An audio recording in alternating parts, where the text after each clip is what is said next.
Hello, everybody. Terry Hardin, Walt Disney's legendary Imagineer here. No, actually, here live. You're not hallucinating. I am actually live because I am this close to being COVID free. I am not yet COVID free. I have this little faint line in that little doodad that you do the test, which means that I still have maybe an of COVID, but by Saturday I should be COVID free. Yay! It's only been almost 2 weeks, and I missed you guys. Today's Ask Me Anything. So if you have questions, please feel free to post them in the comments. If I start to get a little tired, you can tell that my head is still uh, stuffy. That's why I'm sitting. And I kind of sound a little bit like Peppermint Patty. The voice is very, very deep and low. But feel free to ask your questions, and I will do the best I can to answer them for at least about an hour, and then I'm probably going to sign off because I need to rest. I'm still have COVID, even though I don't feel like that and like I did before. Before I did feel, I mean, I never felt so bad that I felt like, ooh, race to the hospital, but I've been boosted twice and I've been vaccinated twice. So, but when I have a cold, usually I can work through it. But this time, COVID does not allow you to do that. When you get up, you have to make sure you're on your own 2 feet. Also, it doesn't help that my doctor gave me a new medication that said that could make me dizzy too. So that combined with COVID does double dizzy duty. Double dizzy duty. So there you go. But I thought I'd reach out to you just briefly today, answer a couple of questions, say hello to you, and let you know that this is where I've been quarantined. This is my office inside my house. My husband has taken really, really good care of me, and it's been nice. Over my shoulder here is a painting. If I lead this way, is a painting from my friend Janny. She's a tribe member, and wow! While I'm on that subject, you know what's coming. If you want to be a part of Terry's tribe, go to patreon.com/Terry Hardin. Patreon.com/Terry Hardin. It is a membership site, $5 a month, so $60 a year. You can be a part of the tribe. It is a community where people support each other with good wishes, good words, and good comments. So if you're on the outside and the world is crazy, which we know it is, crazy drivers, crazy acts, crazy behaviors, etc., speeding cars, all kinds of stuff that's on the negative side. COVID. Let's just talk about the gorilla in the room. You can go to patreon.com and we all share with each other just how to be better, how to feel better. And if you're down and out, you're down and you're feeling kind of sad, this is a great place right here to get lifted up. I do a broadcast before each week before on the same day, so Mondays and Fridays, before I come and see you publicly. Hello. I speak with them, which is exclusive, and then we have a private Facebook page, and lots of other things. We're starting to do a few meet and greets, and like, for example, we're getting ready for the Disneyland's birthday party. Many of us are going to go there and meet. So all for $5 a month and $60 a year, and you can have a community where people are upbeat, joyful, and fun. We don't only talk Disney. I did say Disney Imagineer, but I'm also Jim Henson. I've been in Ghostbusters, Men in Black, many things like this. So it's all kinds of stuff that we talk about. In fact, today we talked about on Paramount Plus. I think it's Paramount Plus. The series called The Offer, which is based on The Godfather. It's 50th anniversary of The Godfather, and many of us, it's a favorite movie of ours. So a lot of things we talk about, all kinds of things we talk about. You're welcome to talk about anything. Ask me any kind of question here, and I will let you know if I won't answer it. But you can only ask it, right? But again, check Patreon out. Go over there and check it out. See if it suits you. You can dip a toe in the water. We have a Zoom call, usually mostly Wednesdays, but this one coming up is going to be Monday night. So we try to shift them. I try to shift them around so everybody can be a part of it. But love to have you if you are so inclined. Go here, check it out. We're not going to grab you and pull you in, like I said in The Godfather. But love to have you. Love to have you if you want to be a part of it. Okay?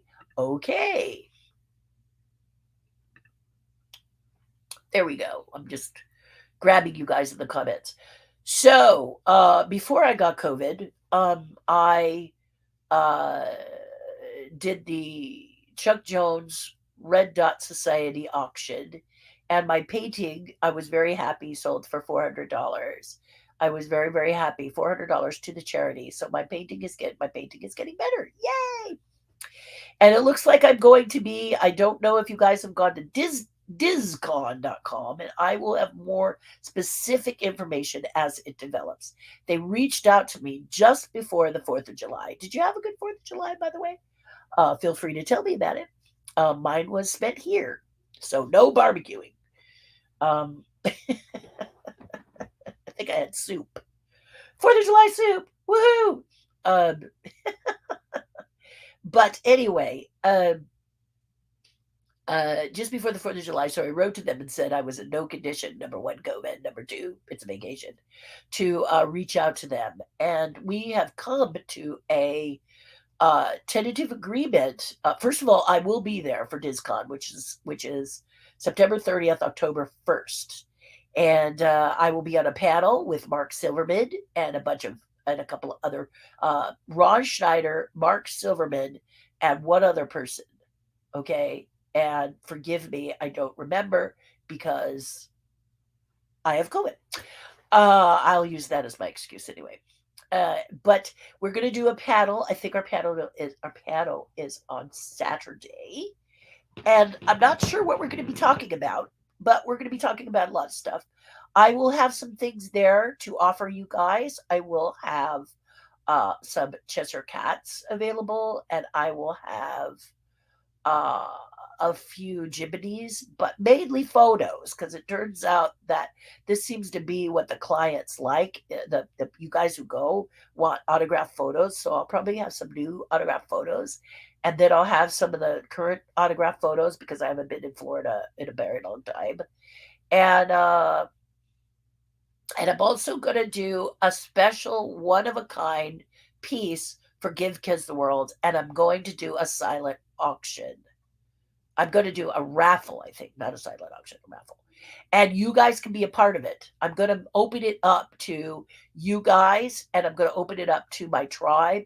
I'm going to open it up to everybody because I would like to donate the proceeds to a portion of the proceeds. So way it's going to work is my materials, my costs will get reimbursed to me because I'm going to have to ship it. I'm going to do a painting.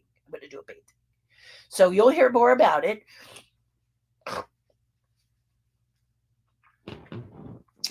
Sorry, not a fun thing to experience, is it? See, COVID is saying I'm not quite done. So it's like, I've loved being with you, Terry. I don't want to leave, says COVID.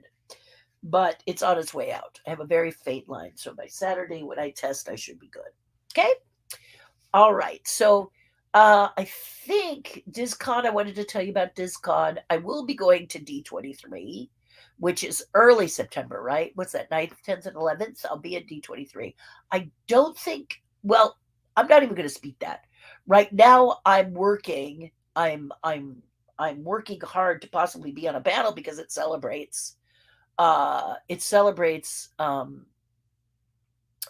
Paris, which I was, the designer of the Dragon's Lair in Paris and also Big Thunder with a team of people. And, so there's a lot there to be said. I'm also going to bring some Splash Mountain stuff because I did Splash Mountain Tokyo, but I also did Splash Mountain in Florida. And there's a lot of people like myself who still love Splash Mountain, even though its day is maybe numbered.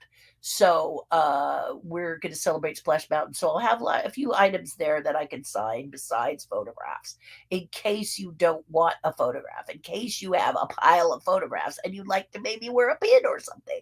I'll have a few things there for you to purchase and kind of choose what you want.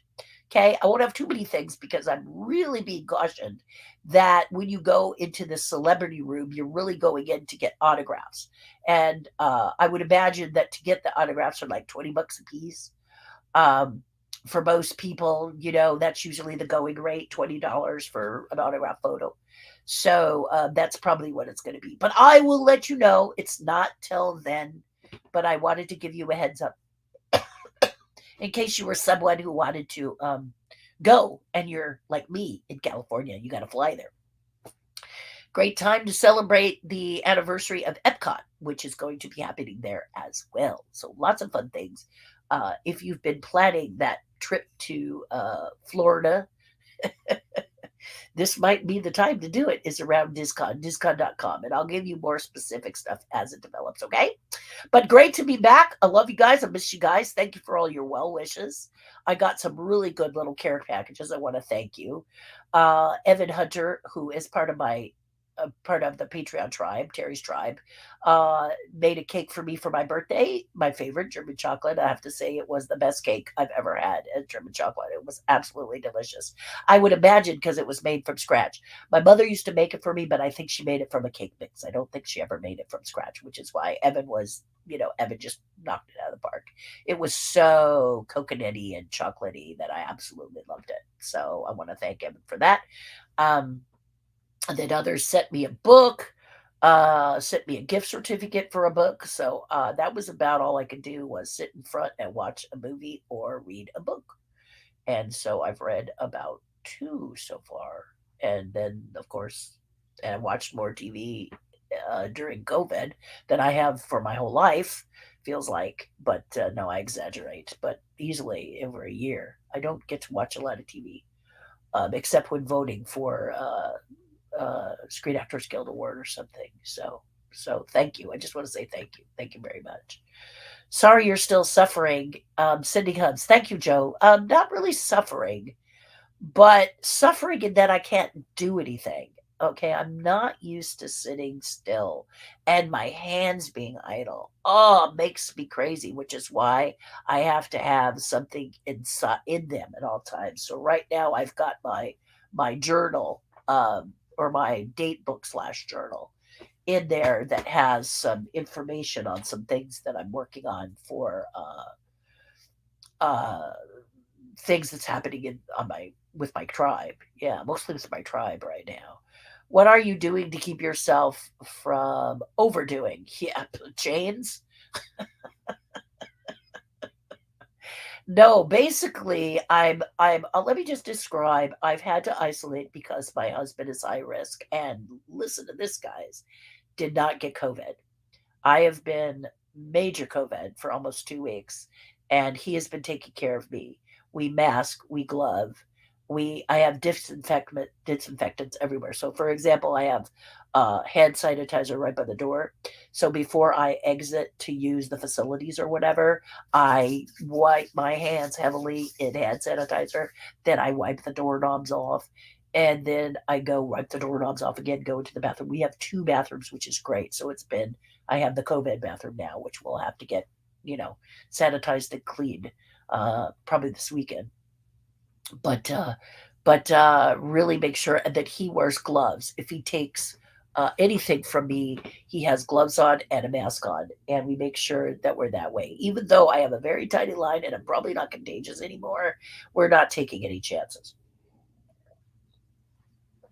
His work has been very good in letting him work from home so that he can take care of me and also that they take care of themselves, because if he's been exposed, and he was before I realized that I was realized I had it, we were locked up in a car for 2 hours on our way to an event, and I had been exposed that afternoon, so we didn't realize that at the time. I don't know why I'm looking over here. It's really weird. For some reason, I'm like looking over here. Forgive me. It's been a while. So, right down the barrel. I was saying that when I audition, I'm not allowed to look at the camera. But when I'm broadcasting, you have to look at the camera to connect with you guys.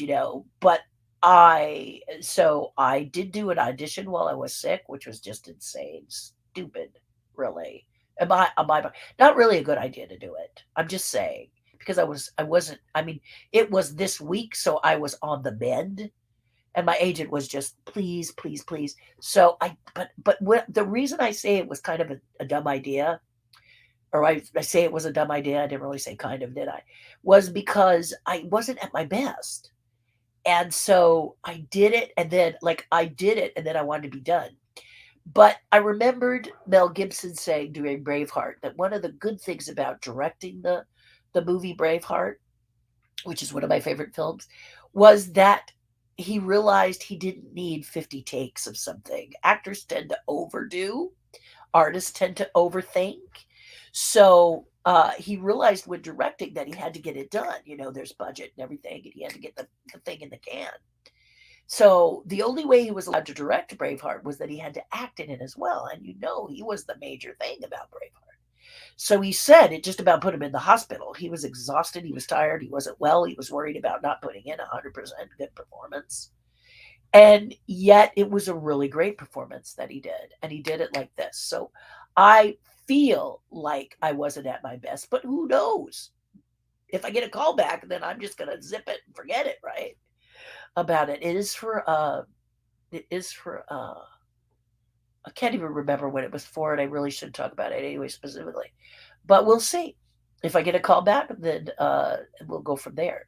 But I did tell my agent I had COVID, and I wasn't sure I was even going to be able to submit. I told her no right away, and then she said, "Well, you've got a few days." So I actually did the audition, but I looked over here. You can't look down the barrel because I broadcast so much. I look here, but when I'm auditioning, I have to look over here or over here. I cannot look right down the camera. You may not even be interested in this, but this is something that's been happening. I mean, I'm grabbing onto everything. You'll find if you get COVID, you're grabbing onto every little mammy-pammy thing because you can really, most of the time, not be able to move. This is a 12 by 15-foot space, and I have books to read. I have a lovely painting to look at. I've been, watching how-to videos and Yellowstone. I'm catching up on that, and read a couple of books, but there hasn't been a lot of stuff I can do with my hands because I get up and I'm dizzy. So yeah. But the line is faint. Yesterday I felt fantastic, so I did a couple of illustrations for a book I'm working on, and I'm illustrating for. It's somebody else's book. I'm the illustrator. Let's be clear. And so I worked on that because it's something that is modular, and also I don't need to do it in my studio. So I've been working on that when I can. Haven't been doing it a lot though. I think I got 5 pages done, and before I got COVID, I did 5 pages, and I think there's like 24 pages. So I'm not even halfway there. So today I'll probably maybe do a few more pages if I feel up to it. You can hear that I'm a little stuffy. So, what do I do to keep from overdoing is to stay seated and locked in this room. So it does make you a little bit stir crazy. I didn't think I would be stir crazy because I have stuff, but I can't do the stuff. That's the part that's really frustrating, Jeanette. But thank you for the question. Hi again. Hi, Joe. Joe, the other day, I have to tell you, Joe, directly to you, that Joe Mito has lots of talents. But a talent that I didn't even realize existed, silly me, is people who build Lego from scratch. I don't know why I didn't think that people that build Lego from scratch don't build Lego from scratch. I mean, it makes sense. So you may have seen that giant dragon that I'm working on, and right now I really haven't had time to work. I'm counting all the Lego dots I need for each section. And I might do a little of that today because it'd be great to finish and send it to a friend of mine who said she's going to help me assemble the dots. But anyway, he doesn't do it like that. He actually does sculptures, a lot of them Disney based, but he is a Lego expert. And I've learned so much from Joe about Lego. And why I'm bringing this up, Joe, is Joe, do you guys remember that the Muppets were released and you got to fill the bag to get them? Well, I finally, people have been helping me get my set, and I finally got my full set of 12. Yay. Well, before I got COVID, Joe had sent me a little display that I could make. And so, because I ordered it before COVID, it's starting to get sent to me. I'm still waiting on a few pieces, but I'm almost ready to build it, and I'm excited about that. So thank you, Joe, for that. I think that's going to be nice, and then I get to put it in a case and put it on my wall, and that's going to be fun. That'll be probably the only Lego that I have on my wall because I have my Titanic over here that I built, and I that's the one nice thing about having COVID is if I can't move, I can just stare at my Titanic, which I just can't stop loving. So I just wanted to let you know, Joe, that thing that you sent me, uh, uh, the how to build it is really great, and I'm looking forward to building it at some point. So I really want to build my mural, but I don't know when my mural is going to show up, when I'm going to be able to get those pieces assembled because I'm still counting dots. There's thousands of them. So yeah, so it's interesting. So today is ABA. I gotta lean forward to read this. Asig be anything. Yes, okay. Ask me anything. Yes, today is AMA. Ask me anything. Thank you, Joe. You're very cute. I don't even know how to spell that. I had to really look at that to do that. I did have a question about the Haunted Mansion. Okay, shoot, baby, shoot. Connie says, take care and please do not push yourself. I had hoped to go back to Disneyland this weekend. However, I'm still quite tired. Wisdom says, not yet.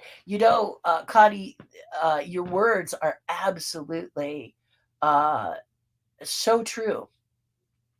I think what I found about this COVID-19 is that it's a stealthy little creature. First of all, it's out there. So I think when you're in close quarters, a plane especially, wear a mask. I don't care what the CDC says. I don't care whether it's required or not. I highly recommend a mask, because I got it when I wasn't wearing a mask. And I was outdoors because, I thought, well, I'm outdoors. I don't need a mask. I wore it a little bit, but I wasn't as zealous as I was before. And that's where I got it. We know this because I could narrow it down. I narrowed it down to almost the hour. It's just really sad. But anyway, you're right because you think you're just fine, and then it nails you. Like you could stand up maybe 3 times and be fine. Walk to wherever you need to go, come back, and then that fourth time you're woozy, you're tired. Uh, I have to tell you, yesterday I did some drawing because I really felt good yesterday, even though there was a fine line on the COVID line. And I thought, part of you says, wear a mask. It's going to be fine. Why don't you sleep in your bed tonight? I was like, no, no, no, no, no. Because if you really read the instructions on the box of that antigen test, it tells you if it's a fine line, you have COVID. So don't even play. Really, I mean, it makes it very clear. So that's what I told my husband. We'll do another test tomorrow, and if it's clean, nothing's there, I'm going to be celebrating. Really, I'll be celebrating. I won't dance though because I'll be tired. But the point is once that is clear, to go easy, because I just before I got COVID, my doctor changed a medication for me and said this could make you a little bit dizzy until you get used to it. So I'm like, great. I have COVID and a medicine that could make me dizzy. So who knows which one it is, but I'm very careful to plant my feet firmly on the floor before getting up. And but I am eager to get out of here. I'm on an air mattress. So the air mattresses are nice. They're great. You just sort of do your routine, don't you, Connie, when you're doing it to protect your family. So I really appreciate with you, but not yet. I agree. Like I'm supposed to go to the birthday a week from Sunday. Believe me, I'm going to be checking on Friday to see if I'm even able, because I don't want to be droopy and flopsy and mopsy while driving. That's just unacceptable. So I'm going to have to be very careful about what I do. And if I can't make the birthday, live vicariously through my tribe. I want to be there for the birthday, but I'm really going to have to take it super, super easy. And I may only be able to spend a couple of hours there because it's only a week out. And how long, Connie, has it been since you've had it and you're feeling tired? So it's a real wake up call for me. I'm going to have to take everything one day at a time. Zoom. Let's see. A Zoom call on your. I can't even read that. You're, I know what you're trying to say, but I cannot. Spelling is not my forte, Joe. You're a nut. Congrats on the painting. Thank you. And we had a lot of people, every person that entered. So I urge everybody in Terry's tribe to enter these contests. And you guys can too.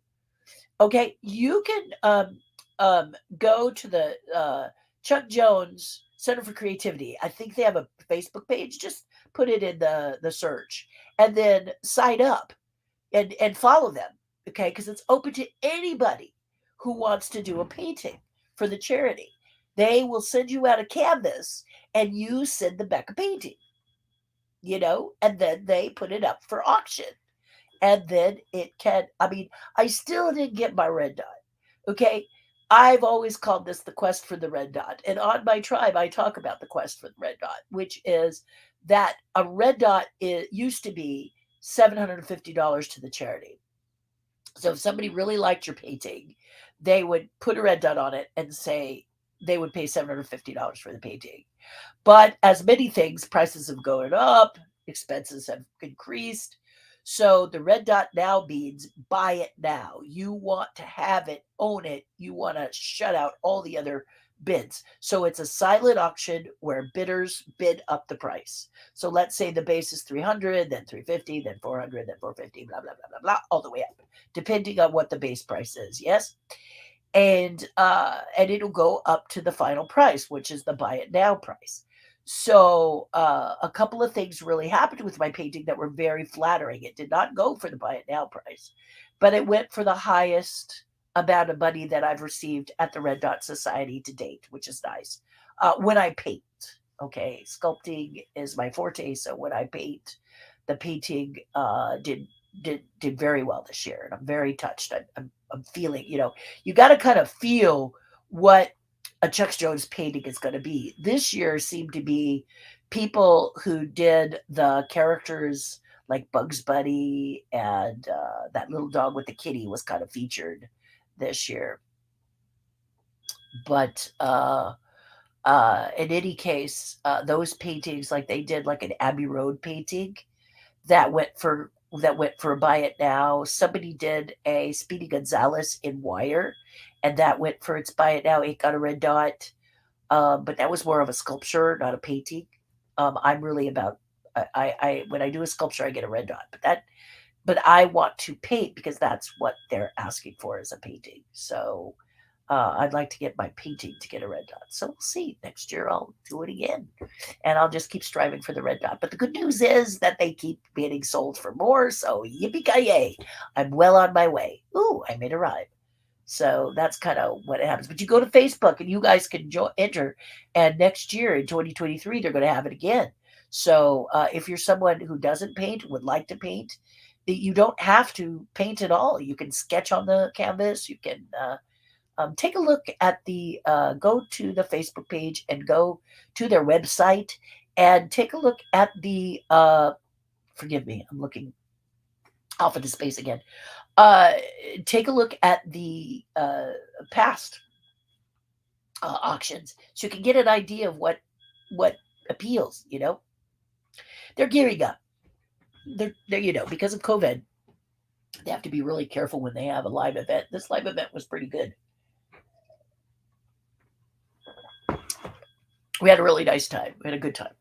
I kind of stayed isolated because I had a very busy day, but I really enjoyed it. And my painting went for a good price to the charity. None of it comes to me except for they send me the canvas, they pay for postage, and that's it. Yeah. That's it. Disneyland. Okay, Disneyland. Okay, I did get that one, Joe. Thank you. Joe's helping me. He's writing down. He's doing the show notes.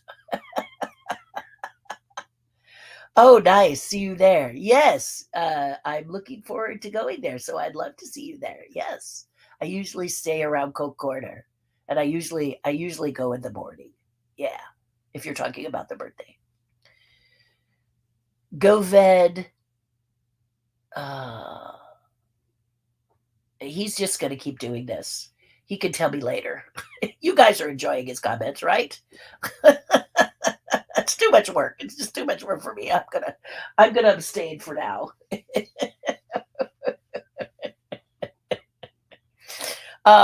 See you there too. Okay, yes, yes. Love that. Love that. Jacob, hi. I stayed at Good Kids of the World on my very first ever Disney World trip back in June. Oh, yeah. Give Kids the World is great. Is a great, great charity. I know several people that have worked there. And this DisCon is their second time they've done the event. So I'm super excited to be a part of it and can't wait. I'm very touched and flattered that they invited me. And it's going to be fun. It's going to be fun. I really got to talk to them yesterday and narrowed down what I could do for the charity because I wanted to do as much as I could for the charity. Yeah. And, and, you know, make sure that that I'm taken care of as well. I've got to kind of when I travel out of state, I have to make sure certain things, certain criteria is met. It's part of being doing appearances. Yeah, but Jacob, yeah, I love Kids World. I'm glad I get to be a part of it. Of 209. Oh, wow. Yeah. So this one is a new thing they do, DisCon. And uh, you can Google it because they do have a website. I think it's discon.com. Or you could go Give Kids a World and click on Discon, something like that.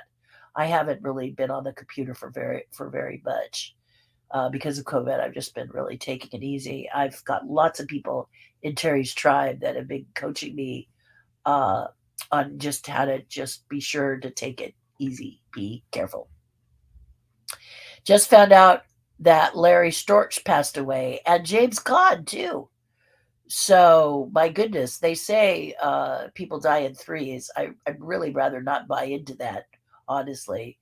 But I am sorry to lose both of them, as both of them were their body of work was very entertaining and fun to be a part of. Of course, James Caan, Sonny and the Godfather, which is my one of my favorite movies of all time. Some people say Godfather series is the best movies of all time, but I don't think that you could say. I don't really think that there is one best movie of all time. I think you have a lot of people saying, "Yeah, but what about? But what about? But what about?" So I really like that the American Film, what is it, American Film Institute does their 100 best films, which I think is pretty cool. I think you could maybe name 10 if you wanted to.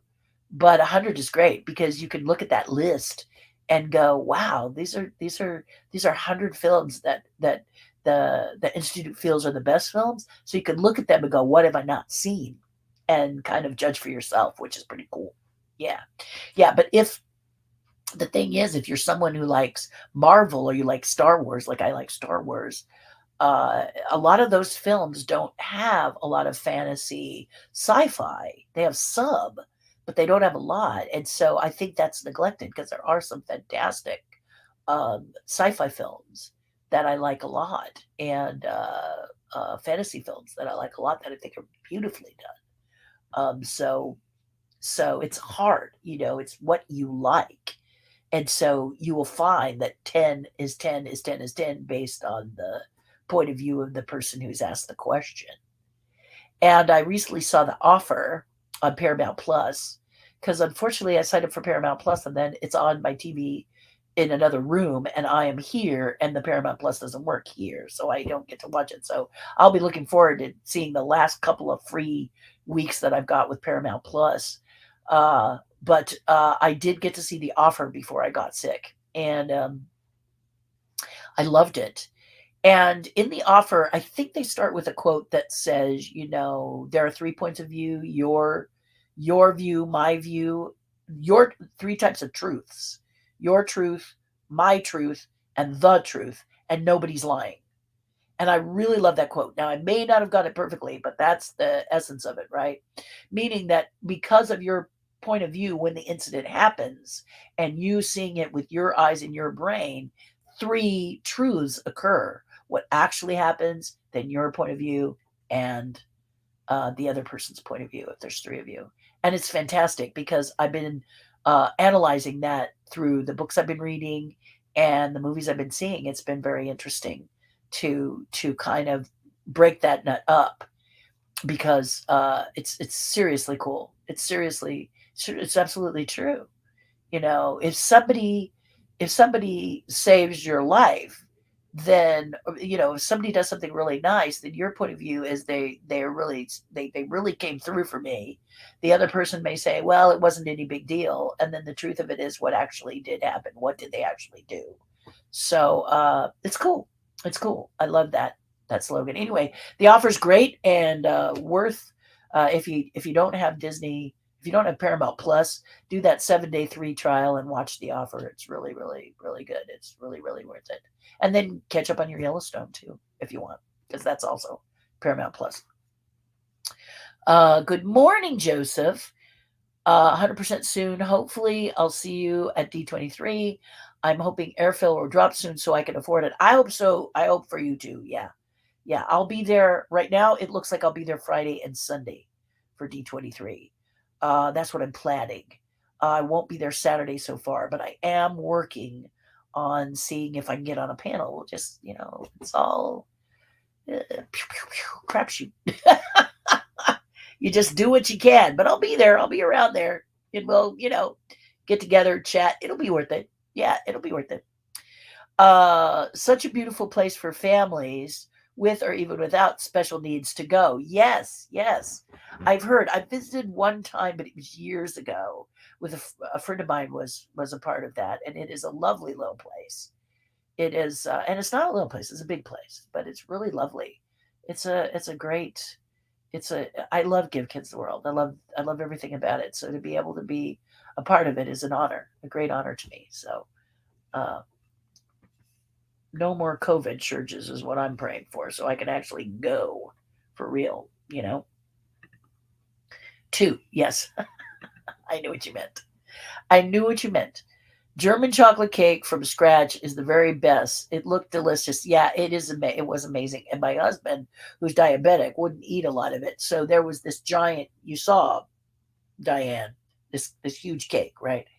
And and Diane's part of the tribe. There was no way I was going to eat the whole thing. Let's talk about how I wanted to eat the whole thing.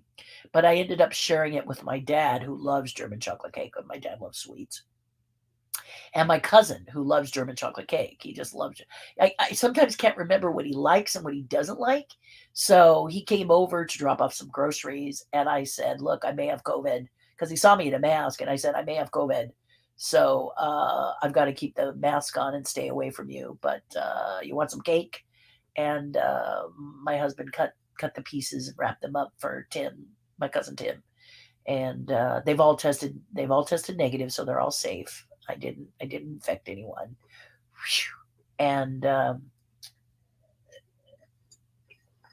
that's because the steel walls came down right away.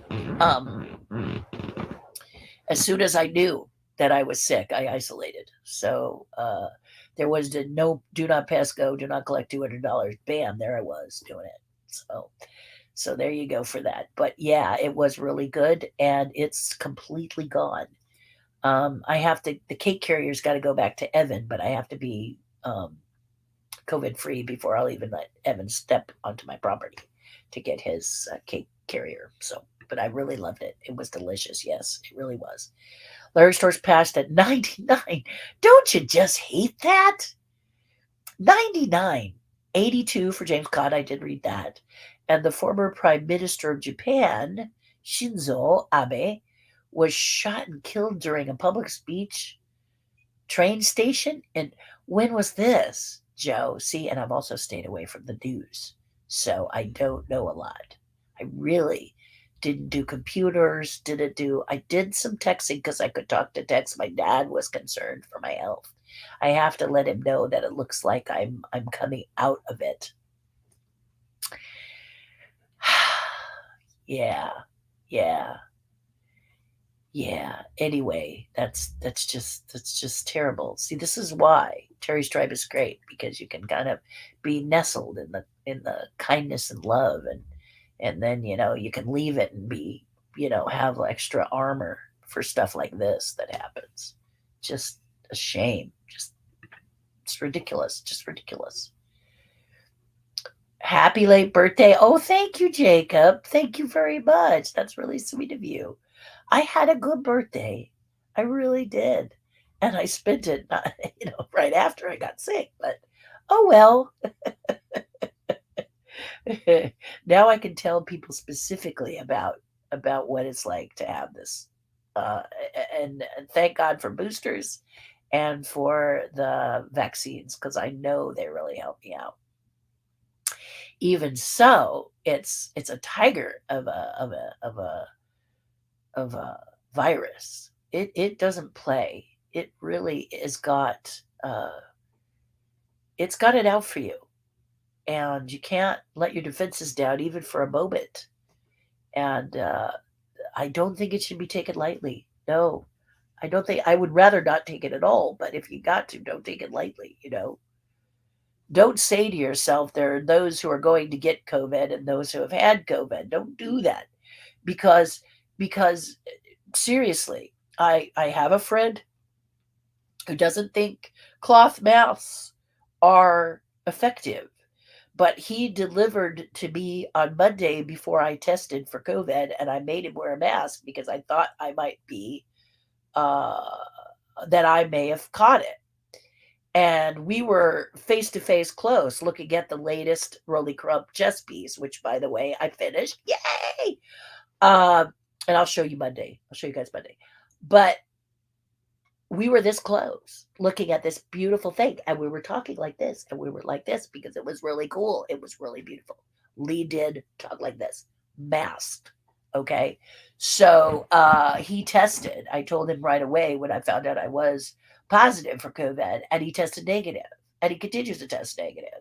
So I said, dude, I'm going to just tell you, thank God you're wearing a mask. Thank God I was wearing a mask. More importantly, thank God I was wearing a mask. Yeah. So even though you believe that the cloth masks are ineffective, there could have been spittle going. He could have breathed because we were like, side by side. So we talk. You know what I'm saying? So the mask was there. It stopped that. So, and he's negative. I didn't infect him. Didn't infect my husband. Didn't infect him. Didn't infect my dog trainer, who saw me Sunday night. And I was probably positive for COVID on Sunday night. Didn't test on Monday morning, but I was probably positive for COVID Sunday night. Yep. Yeah. I came across a TikTok and YouTube story about you the other day. I forgot the creator, but he was interviewing you about most of your projects working with Jim Henson and Imagineering. Yes, that's Josiah Gorham. He's the record guy, the Disney record guy. And he interviewed me, and then he chopped them up into TikToks, and then he tagged me. And I'm not on. I'm on TikTok, but I'm not on TikTok. Do you know what I mean? I'm on TikTok, but I'm not present there yet. And Josiah has said he was going to help me, and we were going to do it in this month of July. But yeah, what happened. So that didn't happen. But maybe if I could catch up, now that I've had 2 weeks of lying around, which has been really great for reading a book or seeing a movie 50 times or whatever. I don't know. I slept a lot too.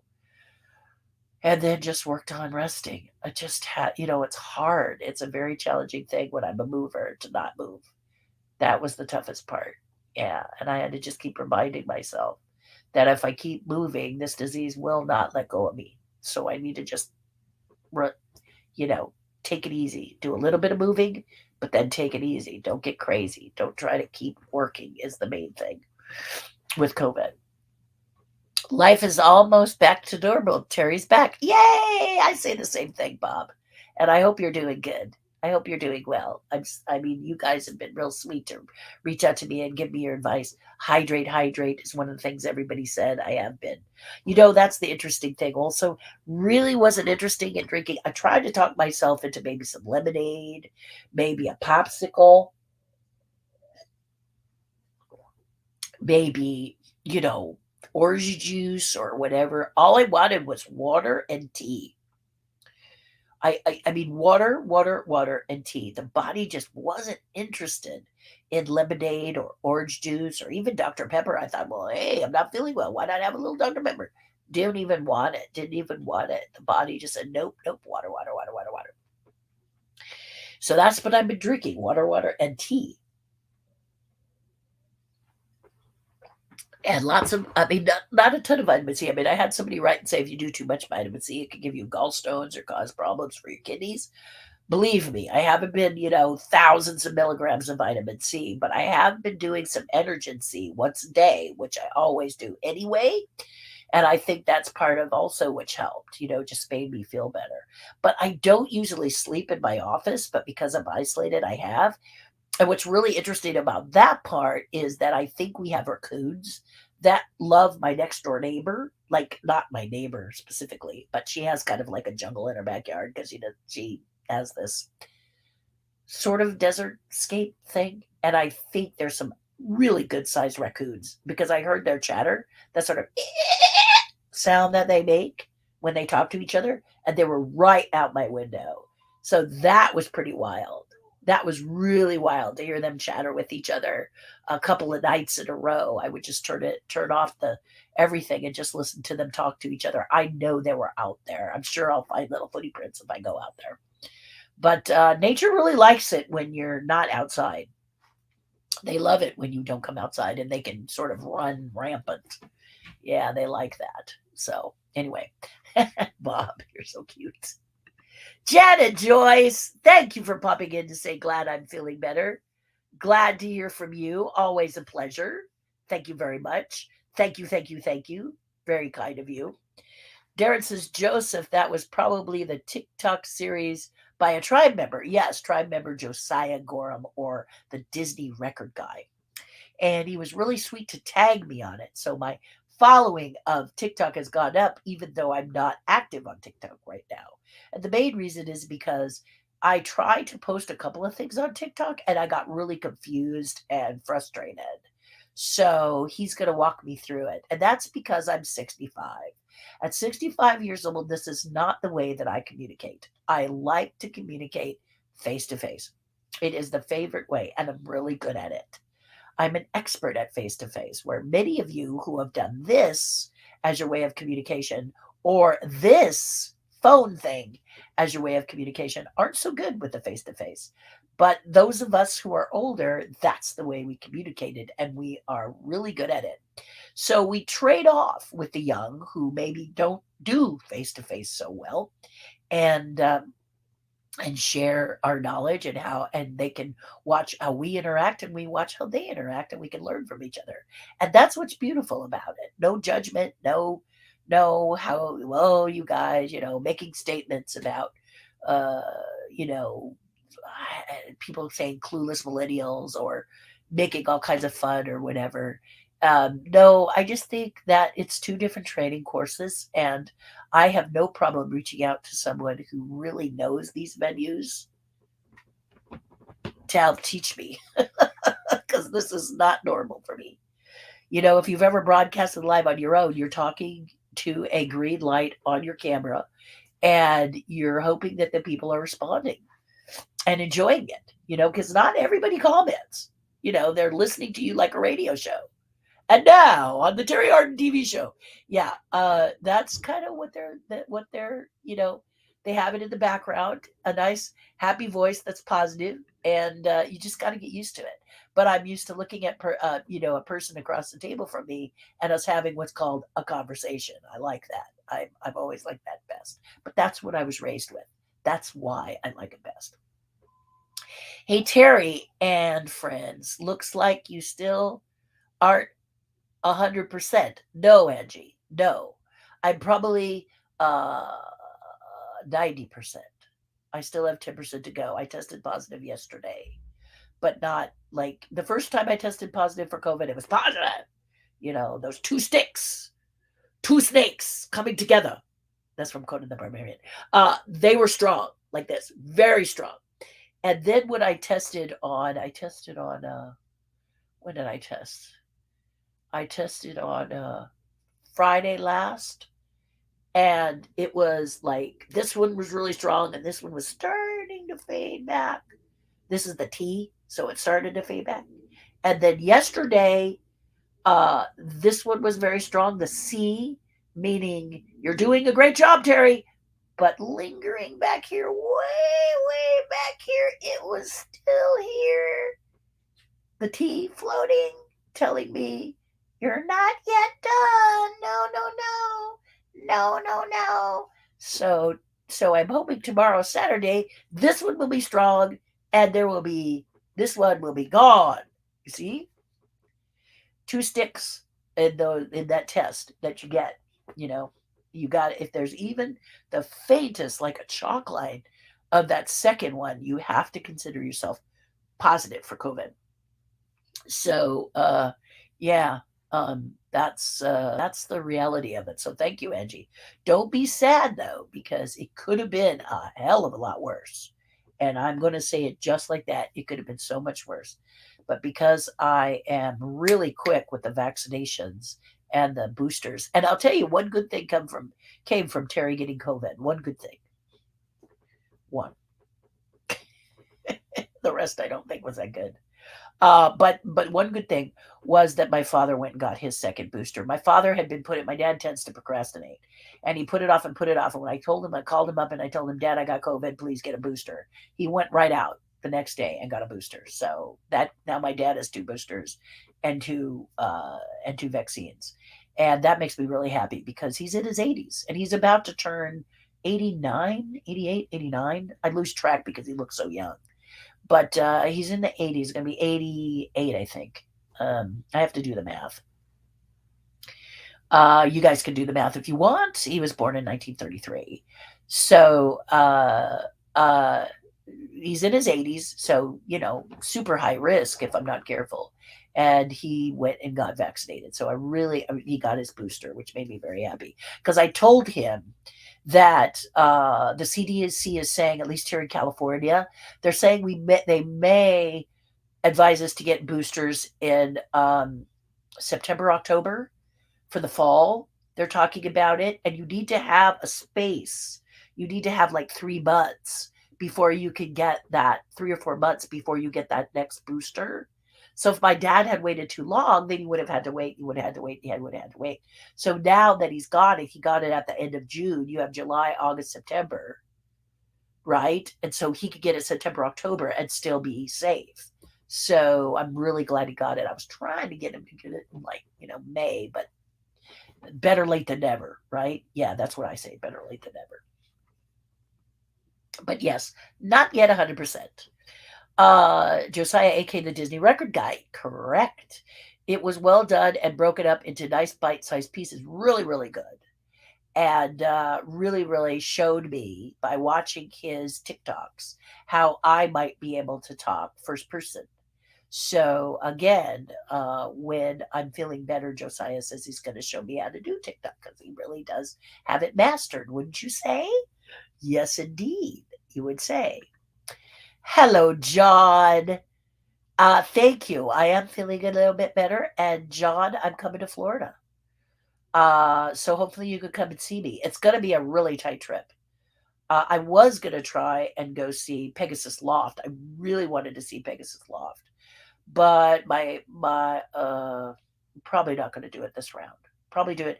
When I would like to do it is when you are free, John, and I could stay at your resort, and maybe we could go down to Miami sometime and see Pegasus Loft. You'd really enjoy it.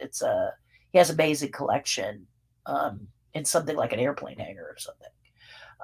And so he's a follower and a collector of mine, and I wanted to really go see him, but I just don't think it's going to happen this time out because we want to keep it go and come back. So yeah, if it changes, maybe, but it's going to be within that, land on this day, do convention, leave the next day. It's going to be that kind of a thing. Kind of a deal. So I won't be able to do much hanging around over there. That's right. I just couldn't remember his name. Yes, I see. We'll help you.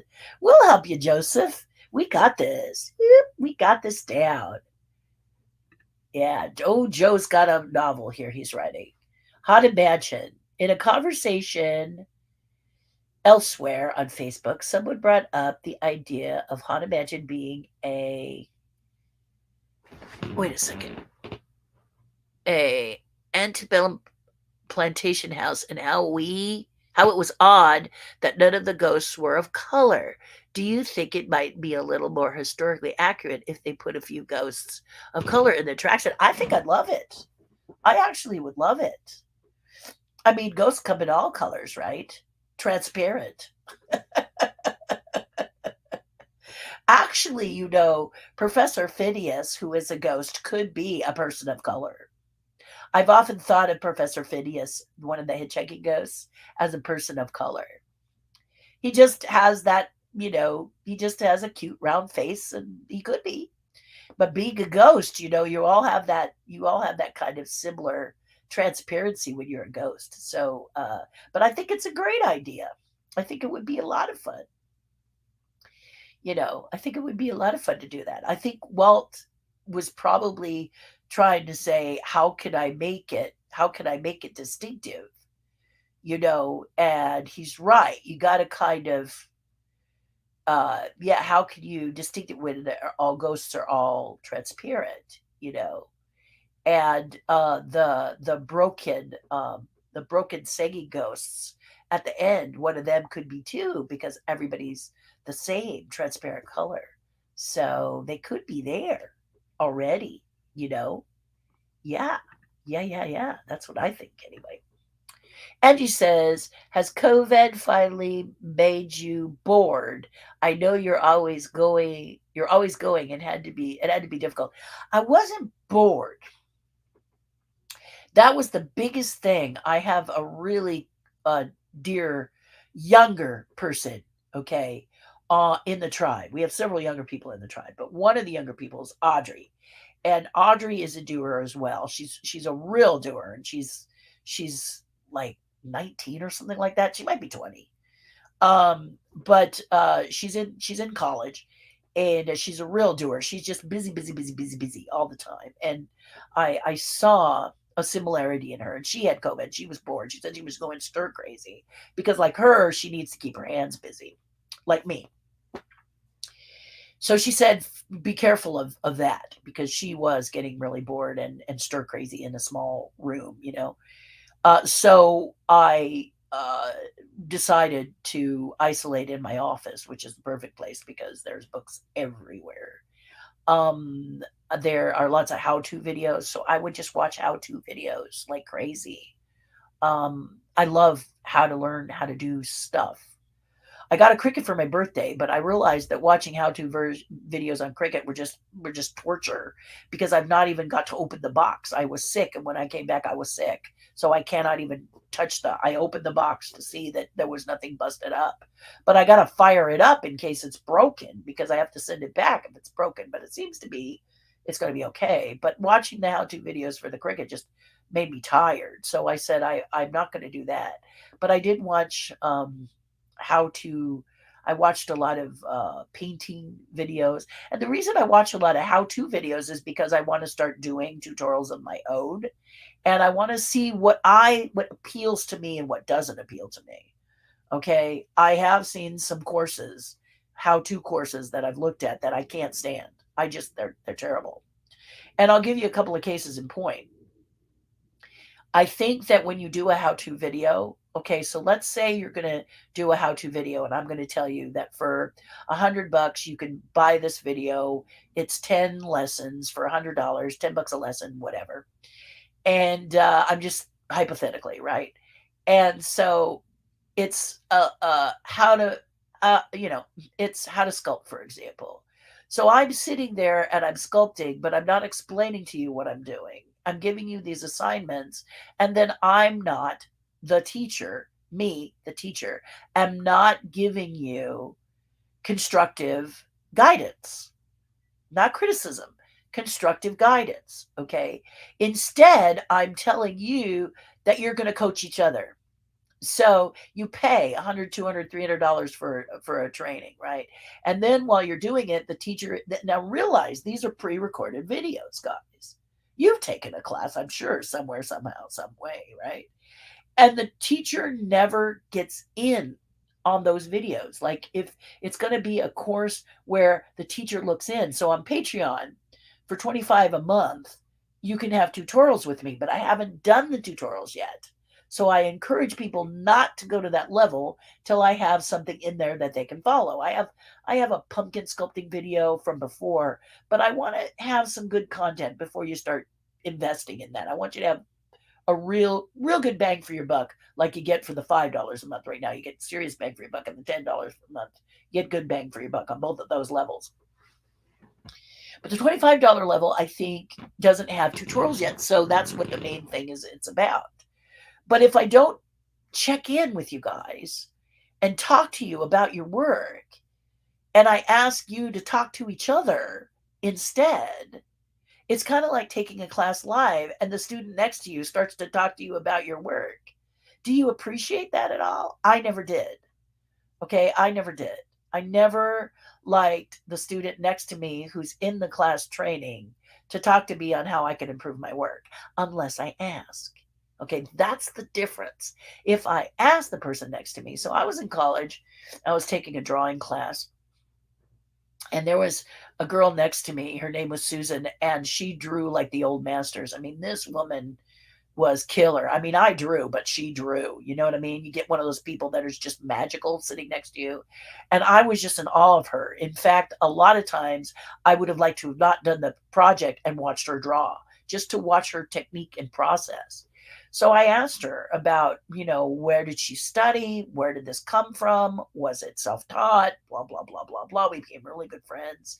And she talked to me about it. But I asked, and I didn't say to her, if you did that line a little better, I mean, come on, who are you? You're in the class, you're learning. Why do I want your opinion? And why should you take an opinion of someone next to you unless you ask for it? Right? But the teacher is a different thing. You come to hear from the teacher. So if the teacher doesn't charges you money for a class, and then doesn't show up to the class, how good is the class? Okay? Now, there's a really good painter that I followed for some time named Will Kemp. And Will, you buy a course from him. Okay, so you can Google him on YouTube. Search him on YouTube, Will Kemp, Kemp. And what he'll do is he'll show you little lessons for free on a YouTube channel like this one. Okay, so you can do, what am I trying to say? You can have A to Z, like 5 quick lessons on YouTube for free on how to paint a cherry or an apple or a pear, let's say, still life, in acrylic. So he'll teach you about, it's a little basic painting, help you to do the basics, learn the basics of acrylics. I know, I took the class for free on YouTube. And he has one where you can paint a scene. He has a couple where you draw, and they're A to Z for free on his channel. All right? Brilliantly done. And then he, at the end of you taking your how to paint an apple on canvas or whatever, he invites you to go to his website and learn further instruction for a price. Okay, now you're going to invest in your education by going to his website and buying a course, which you get to keep. And his courses are very reasonable. He's out of London, so his courses run 150, 200, sometimes they're even less, euros. So, in dollars, they're all different. Okay. Then it's a pre-recorded course where he teaches you, but you can write to him, email him, and he will answer you back. So you can send him your work because you're taking the pre-recorded class. and you send him your work and he sends it back and talks to you, gives you constructive guidance. So I've not done that with him yet, but I just wrote to him because he did he showed me a course that I thought was very interesting that I never thought I'd be interested in. And I was kind of interested in it, but I didn't want to buy it now because I have COVID and I can't paint. So I said to myself, is it a special sale, or is that your regular price? The price is very affordable. I just want to know if there's a special. He said, no, I usually do a Black Friday special before Christmas, but usually the prices are the price, which basically I wrote back to him and said, that's great, because I didn't want to buy it now. I wanted to wait. So I made a special tick mark next to it, bookmarked it. And when I'm able to get back into my studio and I have some time, I will go and buy his course. You see what I'm saying? But the point is, if you're a teacher who isn't present, I think the class is bogus. This is my long version of saying why I think the class is bogus. The class is bogus if you're not willing to be there for your students to reach out to. It's like the teacher puts you in a class and then they say, okay, there's the model. Go for it. I'm going to go have a coffee with my friends. What kind of a teacher is this? Not a good one, in my opinion. So that's why I take courses, because I see who appeals to me, because a lot of the stuff that I'm taking, I have some experience in, but I look back at thinking like a beginner, because as a beginner, and then I listen to other beginners and what they say on social media about the teacher. So I took a class where the teacher was just not present. She must have been making thousands of dollars, but she never showed up. And I just don't see any reason to give her any more of my money. I was really irritated with her, and I wrote her and I said, you need to be more present in your class. You need to talk to us and give us guidance. Taking our money and walking away is unacceptable. And many beginners won't say that, but I will. And I did. And she never responded back. I mean, she actually responded at one point, and it may not have been her. It may have been her team that responded and said, would you give a testimonial? You don't want a testimonial from me when I'm not happy with you. Okay, you don't want me to sit there and name you and say, don't take this class. You're going to feel robbed, because the teacher never shows up. Teacher never talks. I thought maybe she'd come in at the beginning and get you started, and then maybe, evaluate your work when you were done, which is really cheesy in my opinion, kind of not really vested in your students. But hey, different types of teachers, different strokes for different folks. But she was never there, period. Just collected the money. The class was like $300, and she had about 60 students. Do the math, guys. That's a good earning. But I'm not going to give her any more of my money. I told him. I was very sad. Did I learn something? Yes, but I wasn't a beginner. Okay, I have a different attitude from a beginner attitude, even though it has been a few years since I painted before COVID, before 2020. I really dove into painting in 2020. I have about 3 paintings going right now. Okay, 2, because one went to the charity. But the point is I don't stress. I'm very laid back because I've been through this training process before. I've trained before. I've learned before. I've studied before. So I'm not only taking the class to learn, but I'm analyzing how the teachers work, because I want to create content that works and helps you. And number one, I think you got to be present. So allow them to email you, allow you guys to email me if you have questions, or we do a class where we're together. Like maybe it's a class where you do the training, and then at maybe class 6, we have a Zoom call, and we get on and we talk about the stuff live. All right. So yeah. And that's what happens with the Terry's tribe. That's how that all works. Okay. But I haven't done the content yet. So that's why I tell people $5 a month, $60 a year, and then I'll alert you when it changes, So I'm not bored. This all came from the bored question, Angie. Do you see that? I'm not bored. I figured this is a great way for me to watch videos and study the teachers and learn something. I can't, like, I have a teacher now that says, don't do it along with me. Watch my course all the way through and then try to paint, because this particular teacher um, says, I want you to find you. You know, what is you when you put the painting on canvas? You know, and I'm still searching for that. I've been training from teachers, but you know that when you learn from a teacher, you kind of paint like your teacher, don't you? Even if you're doing a different subject, you kind of duplicate your teacher a little bit in painting and sculpting the style. I mean, so I want to find myself so that when you look at my work, you don't say, you know, for example, let's take a plethora of Disney artists. If you put certain Disney artists side by side by side by side, their work could look like Mark Davis or Herbie Ryman, or oh, that looks like a Ryman, oh, that looks like that, and then you look at the name and it's not them. You know what I mean? And so you don't really. I mean, some people they're fine with that, but you would be nice. Like my sculptures are my sculptures. When people see my sculptures, they don't go, "Wow, the sculptures look like." They always say that's a Terri Hardin. I can tell, okay, because I've really worked hard to have my own style. But now painting, that's what I'm going for. And so far, I'm in the vortex right now where I'm kind of, you know, I try this and I try that and I'm looking at this and what if I do this? I'm about ready to do a whole different style. I'm just gonna, you know, caution to the wind. But you do when you train with a teacher, you're following them along or you're doing what they do. Well, this teacher says, okay, I'm going to give you some fundamentals and then I want you to turn the video off and go for it, which is a little challenging. It's a little scary, actually, not having your hand held, but I do like him because that really sounds like fun. So I've not been able to do it yet, but I really want to try it. I'm very excited about trying it because that's exactly the direction I want to go. I want to find what's me? What do I like? What do I think is exciting? What would be fun? That would be, ooh, that's a Terri Hardin painting. And there are artists out there, you know, that you can tell their art right away just by looking at it, right? And that's super cool that you can name that artist by their work, you know, because that's what I want.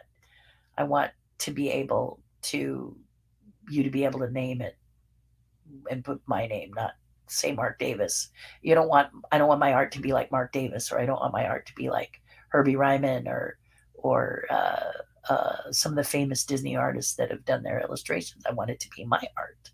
So that takes time. That takes time. I went and saw my friend Mark, who used to be a sculptor. He was at Monsterpalooza, and he has a style.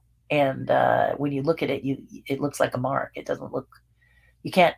I mean, I couldn't. I think my husband said it sort of looked like somebody else, but I don't know what. So when you're doing this hyper realistic painting, then there's so many you can put side by side by side that you may think it's a photograph, which is a flattering, but my gosh, how many photographic artists are there out there? And how can you tell which one is which? It should come from you some way. I'm not saying that doing hyper realistic art is bad. I'm just saying is it's not so easily defined as yours. That's what I'm saying. So that's what I'm striving for. Anyway, there you go. So bored? No, because I just figured something else to do. I am feeling a little confined because now I'm so close to getting out. I think that's what I'm feeling, Angie, to be honest. Josiah says, hey, there he is. Just got in from walking the beagle. Hope all is well. So this is Josiah, the one from TikTok that you were talking about, Joseph. This is him right here. Yeah. And he's part of the tribe. So there he is. I've introduced you. I love the Diz and hope you get to do more with them. Yes, I do too. I do too. It's exciting. It's exciting. Joe's just poking fun at your current COVID speech impediment. Of course he is, Darren. And he knows that I know that. Joe knows that I know Joe is doing that. So thank you, though. Thank you for clarifying. But yes, Joe has been here. He's an old soul. The Prime Minister of Japan was killed earlier today. It's been all over the news and social media. Yeah, neither of which I have been a part of for a long time. Yeah, I James Caan, I think because it just came really fast. That's how I learned out about that. I actually found out before my husband, which is surprising because my husband does Reddit. If you guys know what that is. Yeah, so that usually keeps him current. I as an artist, am not as current as I should be. Darren Michaels, yeah, do that again, Darren. Just keep it up. You can tell me what he's saying. You can translate for me. Let's hope that the rest of your 65 years are better. Well, I mean, these could have been worse, right, Bob? It could have been far worse than it was. You know, I could have gotten COVID in 2020 and just think about what that would have looked like. So I'm counting my blessings. I thank God that I have, two vaccines and two boosters to keep me safe and to also keep my family safe. And number two, another good thing is I didn't infect anybody, which is good because I was isolated, pretty isolated in my life and always wearing a mask. The interesting thing that happened as far as COVID was concerned was that the health department sent me out a questionnaire like every other day. They said, "How are you doing now? What are you taking? Are you isolated? How often did you wear a mask?" Question, question, question, question. They were just full of them. It was actually rather amusing. I didn't know that I was going to be on, the interrogation, the inquisition. I thought, you just had COVID and you could relax. Well, I mean, as far as COVID lets you relax, right? Um, but yeah, interview after interview, question after question, repeating about how are you now? When did you contact it? How are you feeling now? How do you feel? Were you boosted? How many boosters? How many? Just questions, just a waterfall of questions that happened over and over again that would pop up on my phone into my text. See, the CD knows where you are, even if you haven't even signed up. But I figured they probably got that because of the when you do when you take the boosters and the vaccines, they get all your personal information. Hi, Terry. I've hijacked Holly's phone for a minute. Hope you are feeling better. Well, Ryan, how nice of you to hijack Holly's phone. Well, I don't know if it was nice of you to hijack Holly's phone, but it's nice of you to put in a good a hello word. Are you doing any Lego? I thought I'd get to do Lego and I just couldn't do it. Not to mention that my husband was like, it doesn't live on plastic, but, he was just like, be careful. You know, I could put it out in the sunshine after and all that kind of stuff. I just looking at my Titanic. So that really gives me great joy. I'm really glad I took the time to put that together. Thank God. I thought his keyboard was having a stroke. Yeah, Bob, I've stopped reading it because it's too hard. My head is stuffy, and now Joe is doing this thing to me. So I've decided to just say, hey, let's just leave it be. I'm gonna let you guys translate. If there's some real news, let me know. Yeah. So glad we're masked at the red dot. I just really amazed Lindsay didn't get it. Oh man, that's the magic of the power of prayer, the power of we had the air conditioning going too. I mean, and you know how you have that little like loop in your car that means don't bring in outside air, just recirculate the air inside. So all of the evils in that vehicle were present, and he did get it. So I'm glad. I'm really really happy he did get it, and so was he, of course. And he is really like we've been really very very diligent. I don't go into the kitchen at all. I go to the counter fully masked to get my meds because my meds are still on a box on my counter. And I could have brought them in here, but I didn't want them consistently in my isolation room. So they're out there, and they're only, they're not going to absorb it and all that. I'm masked and all of that, but I'm just wanting to make sure. And then whenever my husband, if I am out there masked, gloved, that we're still, we're just cautious, cautious, cautious. So yes, thank God he did get it. I love when you said I tested on Friday last. You sounded like Jane Austen. Yeah, I guess I did. I'm reading too many books, right? It's a wonder I don't sound like a gangster because I've been reading. Seriously, here's the book that I've been reading, and I'm like, let's see, how far am I in it? Yeah, I'm like, oh, I'm at the photos. I'm like almost at the photos. I'm like a page before the photos. of I bet the photos of page 206 of leave the gun, take the cannoli. Talks about the Godfather and what it took to make it. But the interesting thing about this book is that it was first printed, this edition. It's by Mark Seal, and it was first printed, its first printing was, it's copyright 2021. Parts of this book were first published in March 2009 in the Vanity Fair magazine, because he takes a lot of things from earlier and puts them in the book and then kind of brings them all together. It's very good. It's very, very good. This is the first Gallery Books hardcover edition, October 2021. But it cannot be a 1 through. You know how when a first edition has 1 through 10, it can't do that because it has a lot of excerpts and assemblages of these other books that are like Godfather Wars, Vanity Fair magazine, under the title Godfather Wars by Mark. He also did Simon Schuster has some stuff in here. So they have like all of the stuff in there so that you're clear what, and he gives, of course, credit. You have to give credit, but it's a great book and I'm really enjoying it.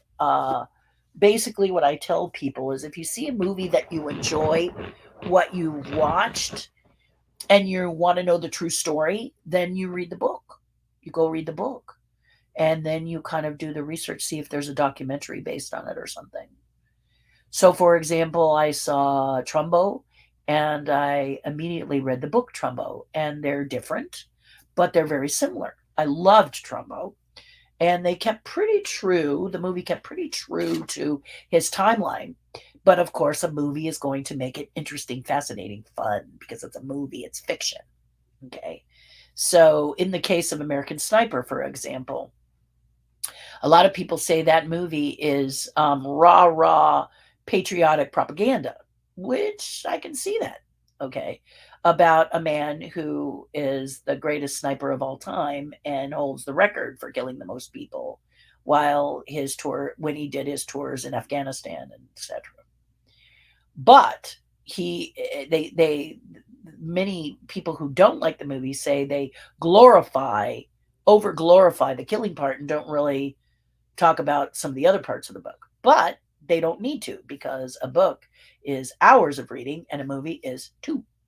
So American Gangster is going to go ahead and make the best movie they can because they're looking for entertainment. And if you want a documentary, you need to find a documentary on this man who is known as the American Sniper. And then you look at some of the stories surrounding that, because his book that he wrote is in question. There's a few things that he said he did that some people dispute. Okay, fine. They're disputing the book now. Okay. He's gone, of course. He was unfortunately killed while helping a mentally ill vet. And but the movie is sensational. The movie is really, and many veterans who saw it said that what they loved about the movie, and these are people who did tours in, like the sniper did. They may not have been snipers, but they did tours, talked about what they liked about the movie was the challenges he faced coming home. So where a lot of people kind of focus when they watch this movie on the actual killings that this man does, what the movie worked to do, and maybe didn't touch on it as much as maybe some people liked, but it touched on it. That's the part, is it really showed their challenge when they come home. What do they do now? Especially when you've done 4 tours, it must be, as a sniper, and you're seeing things over there that you can't even believe are possible. And now you got to come home and someone's complaining about their cell phone service. It kind of twist your head, wouldn't you think? So that's what the movie tries to touch base on, so that it heightens awareness, so that you will maybe read his book, or you will read about PTSD, or you will read about the challenges that soldiers who fight for our freedom go through coming home, why they need the support that they need, because coming home from such a horrible situation is not merely like turning a light off and on. Okay. And I remember sitting and speaking with my dad, is a veteran from the Korean War, and he doesn't talk about it much, but he goes to the VA. That's the hospital of choice. And when there was a small surgery he had to do where they, lift your eyelid. Sometimes your eyes will sag and then you can't open them enough. So they just take a little bit of skin so that your eyes open up better. You blink better. I don't know if you've seen that before. But my dad was having that surgery, and I sat in the room to wait for him. This was several years ago, and the rooms at the VA hospital have about 4 or 5 beds. And I really love visiting the VA hospital because these men are just fascinating. I spoke to them about their tours and how they felt about certain things, because I think you've got to go to the people who have actually lived it to find out if there's a yay or a nay. Okay, what do you feel about how this movie was depicted? Did you know this man, for example? Most that were with my father, they didn't know this person, but they had seen the movie. And I remember when it came out that I asked them about it, and they said what they really loved about the film was talking a little bit, even though it wasn't as much as they would like to have seen, but it does touch on the meltdown that a person has when they come back and they're out of the service. What do we do now? Okay. So my point is this: a movie is a movie, and that is a piece of art, like a painting. The director, producer is allowed to paint it the way they see it. And then if you like it, you read the book. Now, that being said, The Godfather, which I was surprised I didn't ever read, and now I'm reading it, the actual book is the movie pulled chunks out of it, but it was like a puzzle. They just rearranged the pieces. Francis Ford Coppola wrote the screenplay, but Mario Puzo had written the book, and Coppola is quoted as saying, "It was all there. All I had to do was shift it around so that it be made a compelling movie," right? And he uses the example of, in the opening of The Godfather, the book, it starts with a courtroom scene for the undertaker, whose daughter has been horribly beaten, bruised, broken. And it's the trial of the 2 men who hurt her. And they get off scot-free. They get 3 years suspended sentence. And that's what brings him to Don Corleone. So that's the way the book opens. But Francis Ford Coppola, when reading, read into almost 2/3 of chapter 1, where the undertaker sits before the Don and says, "I believe in America." And Coppola says it jumped out at him like a tiger. There's the opening of the movie. There's the grabber. Because if a book doesn't grab you, right away, you might put it down. I think readers are more forgiving, but in a movie, if it doesn't grab you right away, you can get very bored, especially if it's on TV and you've got the channel changer. I love watching men watch TV because most of the time they're like, they can't stay in one place. I don't know why I find that men more than women go boop, boop, boop, boop, where women tend to light on something that they like and then just let it roll, give it a little more time. And I don't know if that's true. I'm just saying the generalities that I've seen. I'm just saying what I've seen. My truth, okay? My truth, your truth, the truth, my truth. That's all that is, okay? So If it offends, wait 5 minutes, and hopefully I won't offend you anymore. But that's what I've noticed, and it's been really fascinating to see how much of The Godfather is almost from the book. Francis plucked these scenes and maybe did a little tweak to make the screenplay fascinating. Fascinating, really is fun. It's fun. It's fun to follow those threads. Yeah. I watched the Flintstones the other day. Do you get residual sticks? Yes, I do. I think I'll watch Country Bears while I do dishes and clean my apartment. Oh, you're so cute. Yeah. Oh, the Country Bears, the soundtrack. I gotta tell you, the soundtrack to the Country Bears is bar none one of the best I've ever heard. I absolutely love it. I play it a lot, and the movie's fun. The movie is fun. It was the number 5 most requested movie in the year that it was released. So it tanked at box office. Of course, it was up against Austin Powers, and there you go, right? It was a family film, so there you go. And also in post they changed it. I mean, you can put what you put in the can, and then in post they can change everything thinking they're making it better, and I don't know that they actually did. But you be the judge. If you know a lot of people in Disney circles, be sure to watch the final sequence, because I had invited a lot of people like you to come and be in the audience for the final scene in the Country Bears. So there's going to be people you notice. So if you're watching it on DVD or streaming and you can step it, you're going to see people that you recognize. Just be ready, because I had about 75 people that I invited that came and played extras in the final scene. So you're really going to like it. Yeah, for that. All kinds of good stuff. We'll talk about it, if you want to talk specifics, I'm more than happy to talk specifics. Well, hello, Crumpet Puppet Troop. You'll never believe this, but I'm home with COVID-19. I hope you feel better soon, Terry. I hope you feel better. How did you get COVID? Oh, this is awful. Did you just get it? So what I'm going to tell you is be careful of the antibiotics, okay? If you're not serious, if you've had your boosters and your vaccines and stuff, and you're having like a cold. I had like a terrible head cold, so my head is like a brick right now, or it runs like a faucet. A little bit of a cough, but just lots of water, lots of water, lots of water. Be sure you take your vitamin C each day. You don't have to be crazy and take thousands of milligrams, but just, make sure you're getting your vitamin C each day, and then rest, man. Just rest.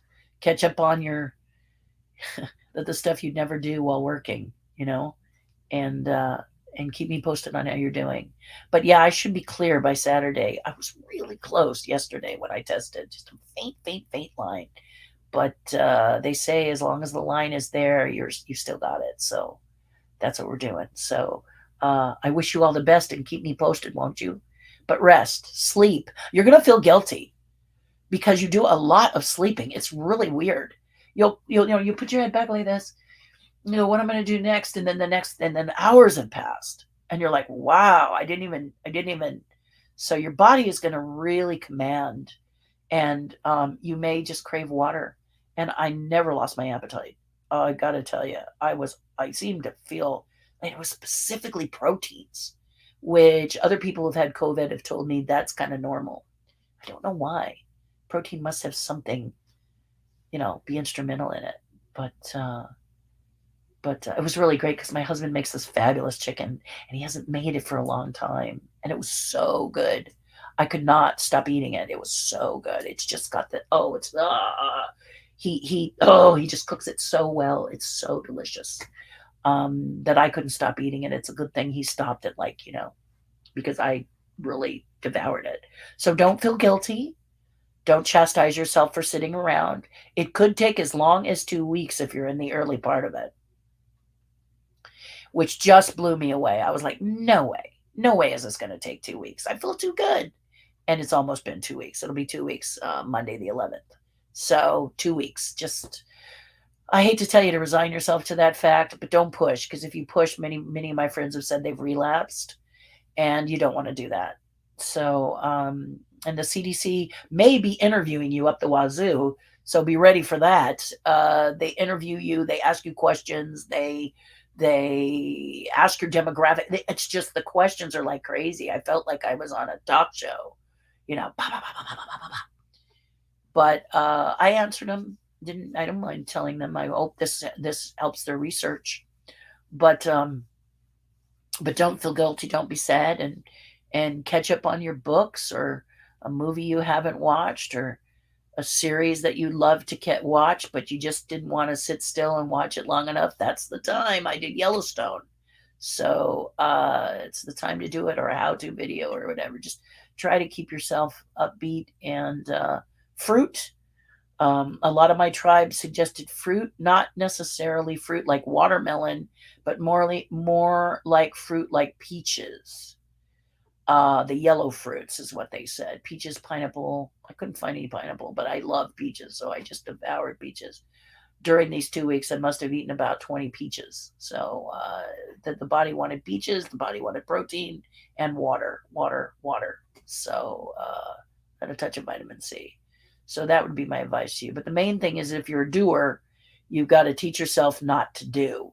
And that's the real challenge. That's the real challenge. So to keep things in my hands, well, I had a Kleenex in my nose when I was running and the book, and I would just fed the book on an iPad or something and just set it up and flipped with one finger. That's how I was able to read it. But just caught up on some of that. I've got tons of books here. My challenge is if I see a movie, years ago, or I see a book years ago, and I haven't read it or watched it in a while, I don't necessarily remember it, so I can reread it like it's the first time again. So whatever works for you, just don't push it, okay, is what I'm being told. When I get up tomorrow, I'm going to have to go very, very easy, very, very carefully, even though I feel like I'm fine. I've been told not to be crazy. So don't be crazy. Don't be crazy. Don't be crazy. What days will you be in Florida? I fly in on Thursday, the 29th of September, and we'll probably go right to sleep because it's going to be like a 3-hour flight or something. And then I hope it's a 3-hour flight. I hope it's a straight through. I'm asking them to make it nonstop. Because I hate to change planes during COVID. It just gives another reason that you might get ill. So I like to burrow in and curl up and be left alone for the time, and then get off and get away, because the plane is not the best. Oh, I've got murder of crows flying out there now. They're having a good time. Anyway, it will be, so Thursday's probably not. I don't have any of my times yet, but all day Friday the 30th, all day Saturday October 1st, and then I fly out Sunday. So it's really quick. And Friday and Saturday is a convention called DizCon. If you go to dizcon.com or go to givekidstheworld.org, I think, and look up DizCon, that's when I'm there as a special guest. And Mark Silverman will be there, and Ron Schneider will be there, the Dream Finder. Ron Schneider and I go back to my Magic Mountain days when I was 17 years old. So, they could just open the mics and we would be entertaining, because that's what we're all about. So it's probably only like an hour or so. So it'll be a fun-filled packed, but it's going to be great. It's going to be a lot of fun. And I'm doing a special figment painting for that event, and I will be having a raffle for it. I think I'm going to do a raffle. And if you want to be a part of the raffle, I'm going to open it up to my social media channels. So stay tuned for that as well, if you might like to win that one-of-a-kind painting. You'll get to see it first, of course. You don't have to bid on it sight unseen. We're not going to do that to you. I use Reddit too, says Joe, the guy who started it. Of course you would know this. Alexis Arharnia is married to Serena Williams and father of their daughter Olympia. Well, how lovely. See, I don't get into that. Everybody says, did you know so-and-so was married to such and such, and blah, blah, blah is married to blah, blah, blah. I don't do it. Don't really care about the private lives of people. I don't know why. but I love hearing about it. Yay, congratulations. But I used to watch America's Got Talent. I don't really watch it that much anymore because I don't watch a lot of TV, and I have not watched any live TV for the past 2 weeks. I've been just catching up on things that I had pre-recorded or my Yellowstone, which is here. But the guy who was the first person to be the host on it, you'll know this, Joe, because you always do. The first, and he was married to someone famous, and I didn't know it. I just thought he was adorable. He always had the best suits. I loved his suits because he would wear all kinds of different suits, like an ice cream, like a sherbet suit or a white suit, and he was really funny. I really thought he was funny, but then all of a sudden he was let go from that series, and I've missed him ever since. I thought he was one of the best people. I think he's off doing something else yet, but I haven't really followed him. But he was really adorable. Nick, yeah, I thought Nick was great. And I loved how he treated the contestants, and I loved how he played with the contestants, good or bad, and he made them feel comfortable. And I thought that takes a real talent, and I just loved him. So I miss him now. I think that's one of the reasons I don't really watch America's Got Talent. People are talented. It's just that he was like an added bonus. To see him interact with all of the contestants was a lot of fun. And so now that he's gone, I miss him. So, and again, I'm not watching TV, so there's that as well. But I thought he was great. So people had to tell me who he was married to and what his background was, because I don't follow it. I just don't. Yeah, I don't. I see them on the red carpet and go, oh, they're married. Okay, yay. Head is stuffy. Use short words. Yeah. If your head is stuffy, use short words. Don't try to read Joe Penny's translation of my stuffy nose. That's number one. Just poking at you, Joe. Okay, so Susan says, Rosa, my daughter, turned 30 on July 4th. Woohoo! Had to work. Got COVID for her baby. No. Got COVID for her baby, vaccinated, but think no places inside require masks. No, but that doesn't mean you shouldn't be wearing one. My personal opinion. It saved me. And it saved me from infecting others. And that's my thing, guys. I don't want to infect. I don't know what your health is. I don't know what your situation is. I don't want to be the one that you have to be challenged with COVID. I don't want to be that one. I don't want to be that typhoid Mary. So I wear a mask in close quarters because and good thing I did. That Saturday that I got sick, that I got infected, was action-packed. I had 3 appearances. And the one where I got sick, I was outdoors. So outdoors, don't worry, la la. I was eating, la la, eating my food at a picnic, la la, yay, fun. Got sick, got infected, And then I went to an event after and was masked the whole time.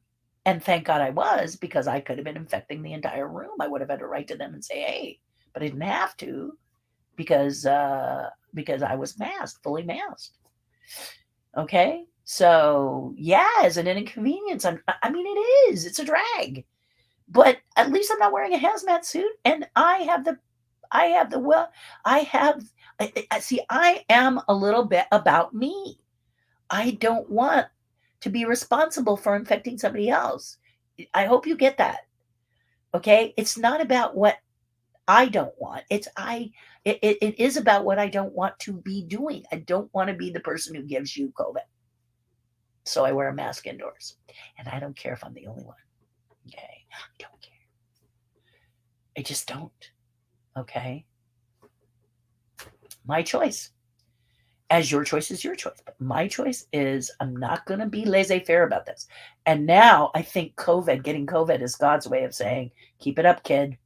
Keep it up. Keep doing what you're doing because it's working. Okay? There's Mark Silverman. Hello, Master Mark.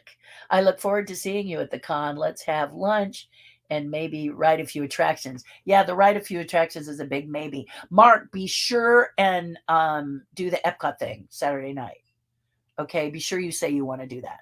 Okay, because I'm going to go do that, and I'm bringing a +1. Yeah, I'm bringing my friend assistant. Yeah, I have an assistant. Oh, I'm so posh. I'm so posh. I have an assistant.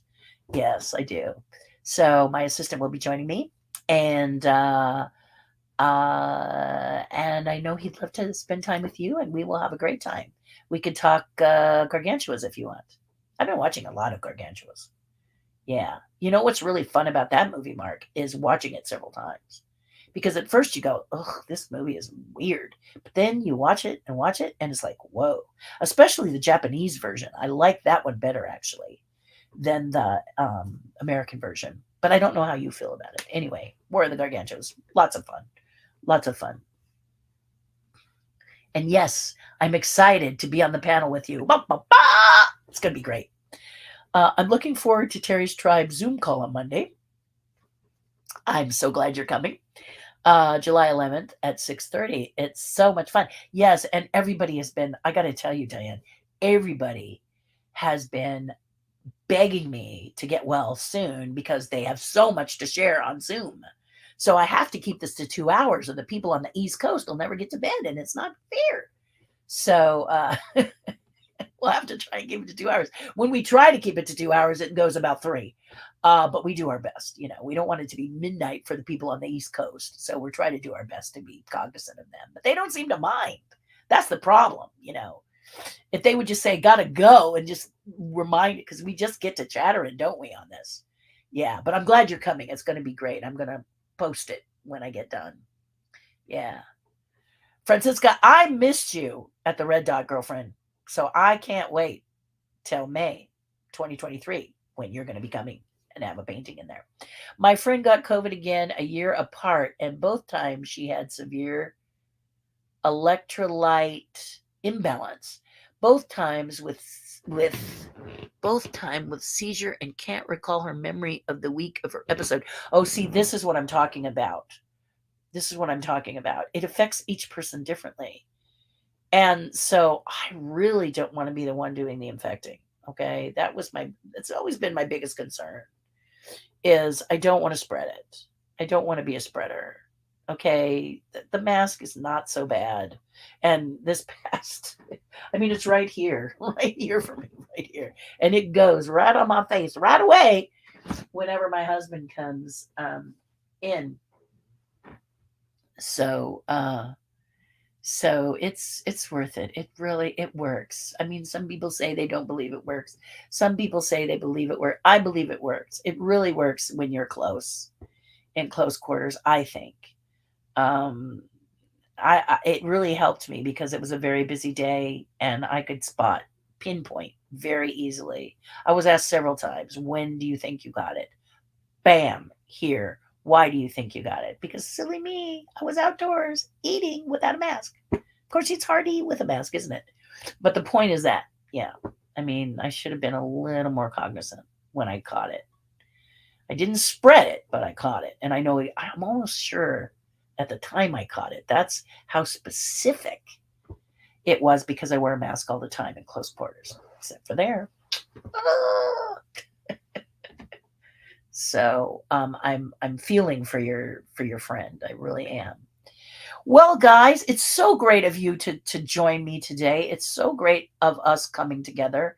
And we did go a little bit more than an hour. In fact, we went almost 2 hours. And that's just because I haven't seen you in a while and I miss y'all. And I wanted to chat with you for a while. So it's really nice to bring you into my lair, if you will. And come Monday, I'll be back in my studio. So I will share with you some of the things that I was doing before I got COVID, and was on track to continue to do.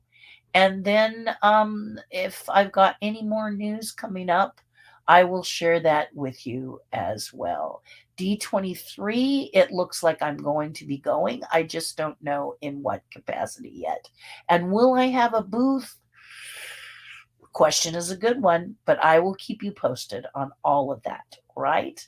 And I care about you very, very much. Uh, uh, Here Joseph says he wears a mask everywhere he goes, and I think if you're really about, it's a precaution that's not so bad. I mean, I have a tax guy who hates wearing a mask, so he is just like, I'm not going to do it. Well, that's his choice, right?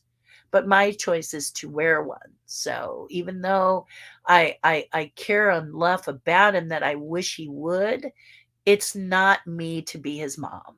He's my friend and I'm not his mom and he's not mine. But when I'm on social media like this and I've contacted COVID, I think it's my duty as someone who broadcasts live to tell you just my opinion. Then you can form yours. You can decide how you feel. You can share your stories as we've done today, and then you can make your own educated decision. That's all I'm saying. Don't go off half-cocked and don't listen to deadbeats who just have this laissez-faire about it. The main thing that we're trying to tell you is it's out there and it just waits. It's like a creature in the darkness. It likes to get you when you least expect it. And vaccinating and boosting helps you to have that sword of that shield of truth, to protect you. You got your shields up, which is good. So there you go. Thank you for the hearts, Michelle. I love you too. You too, Angie. Get better and everyone have a good weekend. Yes, everybody have a lovely weekend. And next a week from Sunday, I hope I will be well enough to go to Disneyland and celebrate the birthday. But I will keep you posted on that as well. Each day at a time. Take it each day. I wear a mask everywhere and I'm double boosted too. Don't care if people roll their eyes. LOL. I flew back from Sacramento and no one wore a mask but me. Exactly. And you don't care because it's not about you. It's about them and about you and about them and you. If you're going to do something nice for someone else, I think wearing a mask is an easy thing to do, right? So with Diane, I agree. I just don't think it's that big a deal. So she says, stay safe, everyone. I missed you too, Diane. I will see you Monday night. I'm off now. Going to have some lunch and actually breakfast. I don't think I ate yet. See, this is the problem with this, is I don't remember. Mwah! So good to be back. Take care, everyone, and I'll keep you posted on how I'm doing. And feel good, those of you who have COVID. Get better soon. Get well soon. Love you.